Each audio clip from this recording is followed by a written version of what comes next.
What's up, everybody? Welcome back to Ask Dan Anything. I'm Dan Munro, confidence coach and co-founder of Brojo, and today we're going to be answering a question from the Brojo member audience. If you want to have your questions answered, there's a link below where you can join up to Brojo for just $1 and send your questions through. So today I got a question from my man Dave, and he must have been doing some research around the psychology and the social development of chimpanzees versus humans. And what he found was that a human goes through a much longer juvenile period than chimpanzees do. We are essentially teenagers mentally and physically for a lot longer than chimpanzees, even though chimpanzees are very close to us biologically. We share most of our DNA with them. And Dave's question was actually like, why do you think that we have this evolutionary trait? And the answer is, I don't know. I'm not well researched enough in that topic to really give any sort of intelligent commentary. But I do definitely believe that that's what happens, and I'm not so convinced that it's biological as much as it is cultural. The idea that men in particular get stuck in adolescence psychologically and emotionally.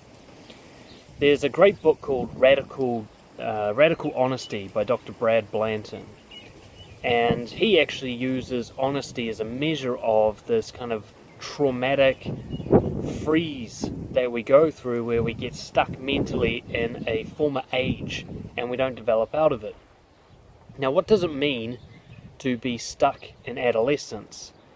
Essentially, it means that the strategies you apply to living, the psychological mindset that you have, is the mindset of a teenager or a child, even though physically you're an adult.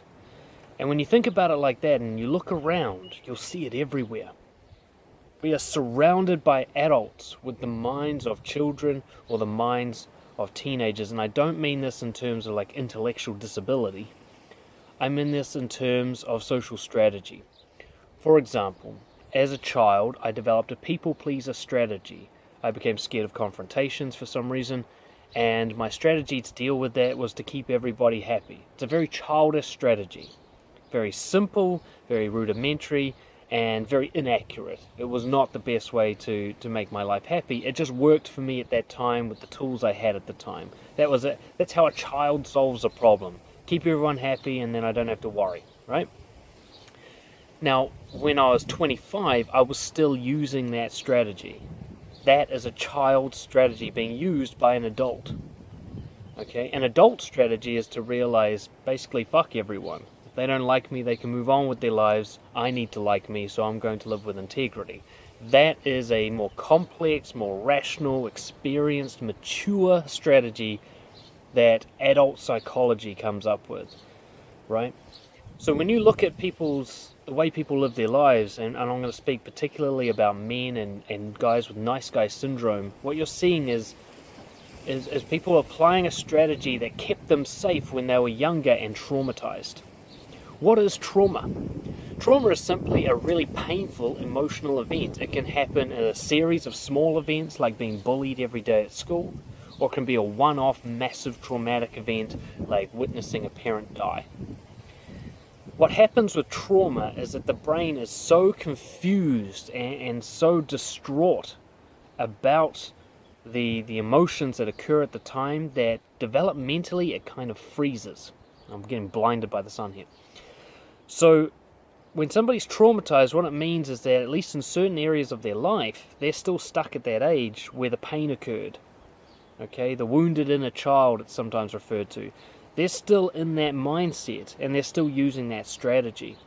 Okay, you can even see people become childish, irrational outbursts, temper tantrums, revenge tactics, all the kind of things a child does because they don't know any better. You know, trying to look cool and trying to make everybody like you, that's teenage stuff. It's very helpful in teenage years. You know, it's a real Lord of the Flies hierarchy in high school. So trying to be liked is a well thought out strategy for a teenager. Trying to be liked is a terrible strategy for an adult. It actually runs the opposite in high school. when you get out into the adult world, trying to be like only ensures that you're going to have a mediocre life, not a good one. The best way to kind of measure all of this is around honesty, which is what I always go on about. If you use dishonesty to avoid pain, you are stuck in adolescence, or even pre-adolescence, okay? Because those are child, teenage strategies.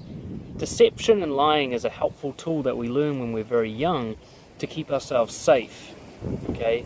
We make believe, we use pretense. The chief of the tribe, the man, the one who is the leader, the fully grown and matured adult, doesn't need to lie, okay? He no longer has those safety issues.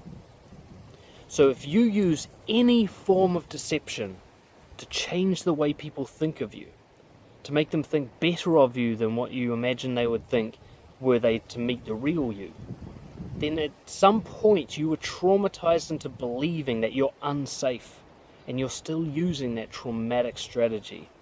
You have the mind of a child or a teenager.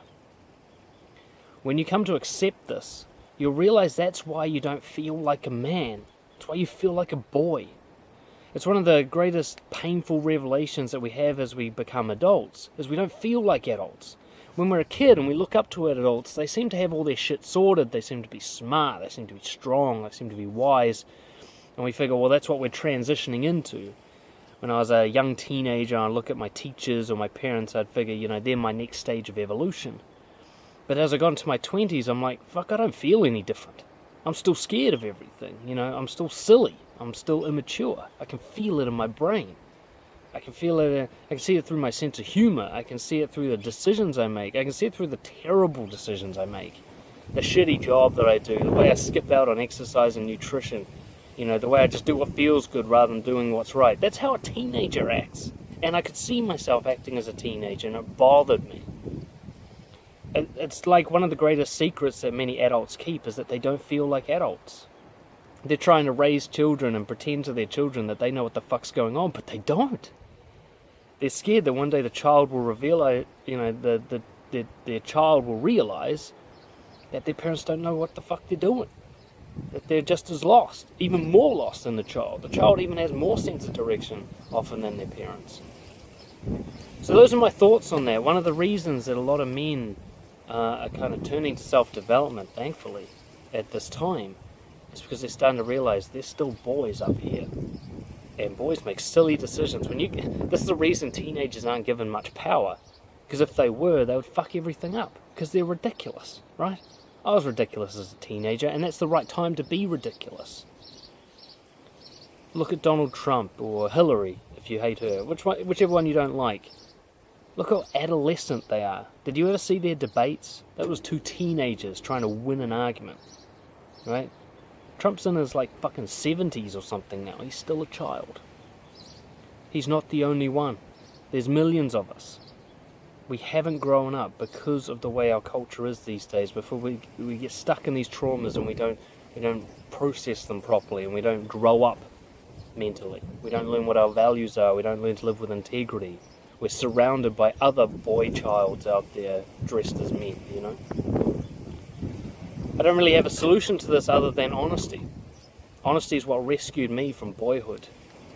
When I stopped lying, when I stopped trying to make people like me, when I stopped pretending that I couldn't feel things, when I stopped trying to be cool, when I stopped trying to be attractive, when I stopped trying to do anything deceptive to impress people, and just started letting them see the real me, the tired me, the antisocial me, the confused me, the excited me, all those things that I hid. When I started letting them see that, I felt myself transition into manhood. It took a lot of time, but I could feel it happen. Every time I was honest, I felt like an adult. And every time I bullshitted in order to stay safe, I felt like a child again. Those are just my thoughts on it. You'll discover for yourself what it means. I hope you enjoyed that. Subscribe to the channel, look for the little white Brojo logo and click on that. And enjoy the rest of the videos we have here. And of course, if you want your questions answered or you just want to support us so that we can create more of this content, check out the Patreon link below. I'll catch you all next time. Cheers.